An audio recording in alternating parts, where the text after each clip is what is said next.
বলতে চেয়ে মনে হয়, বলতে তবু দেয় না হৃদয়, কতটা তোমায় ভালোবাসি।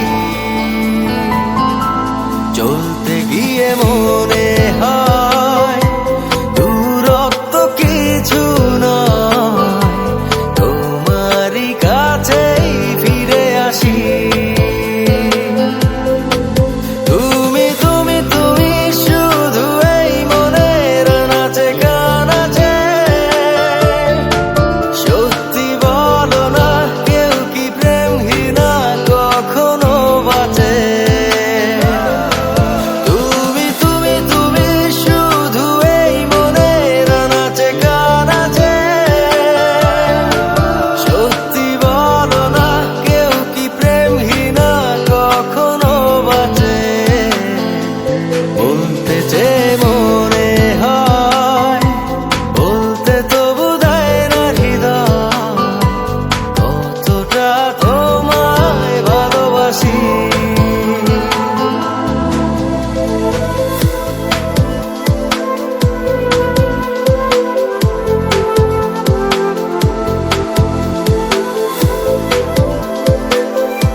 মেঘের খামে আজ তোমার নামে উড়ো চিঠি পাঠিয়ে দিলাম, পড়ে নিও তুমি মিলিয়ে নিও, খুব যতনে তা লিখেছিলাম।